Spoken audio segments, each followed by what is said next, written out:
what this is telling you is that right here, right behind this plaque, there used to be a Jewish old people's home. And once again, like all the other Jewish buildings, it got turned into a deportation centre where Jews were held waiting to be taken off to Auschwitz. That's what happened to the old people's home. It was the largest deportation centre in Berlin. And it became notorious that anyone who was sent here was going off to Auschwitz. So much so, in fact, that this street, which is called Große Hamburger Straße, or Big Mac Street to most Americans, became called Death Street in World War II, because people who came to this deportation centre, you know, they never left. There's an amazing story in 1942 of a guy called Gad Beck, whose best friend, Manfred, was arrested by the Gestapo and taken here.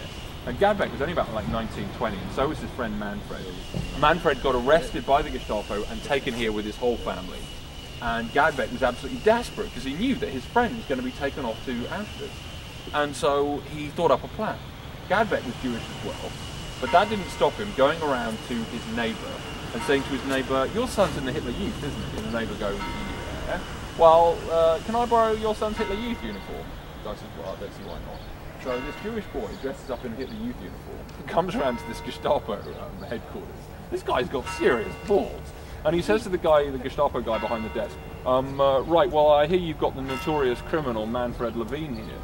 And the Gestapo said, "Yes, we are holding that man. Well, he is a notorious thief, and he's been going around Berlin stealing keys for apartments so he can come back and rob them later. And we've recovered the keys from his possession, but we don't know which key goes with which apartment. And if you release him into my custody, we can go around and find out where he's stolen the keys from."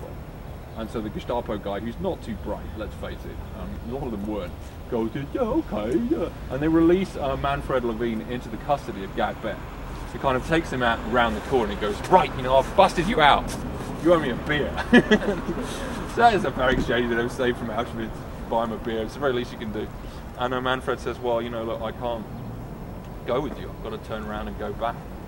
Gad Beck says, "What, are you mad? Well, what else am I supposed to do? My entire family is in that building. All my brothers and sisters and my parents. And what, I'm just going to go off with you now, we're going to skip off into the sunset and live happily ever after? I can't leave my family. There's no way." And so he goes back into the building where he is taken off to Auschwitz along with his whole family. And Gad Beck was being interviewed about this a few weeks ago on German television. He just said, "Well, you know, after that something just broke inside of me. You know, life is never quite the same." And you can well imagine it. And this... Did they know, were they at the time perfectly sure that they would be killed? Oh yeah.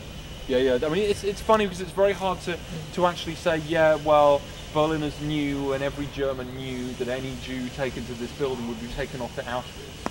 But it was quite clear that something was happening to these people because they were going and they weren't coming back. And none of their relatives who were still here were hearing postcards from them. You know, no one was getting written to them. Actually, the SS did give them post-dated postcards, some of the first victims sent to Auschwitz, which they would post a few months later in order that they wouldn't arouse suspicion. You know, this is really cunning stuff. But no, it was well known, especially by 1942, that anyone who was taken here wasn't going anywhere.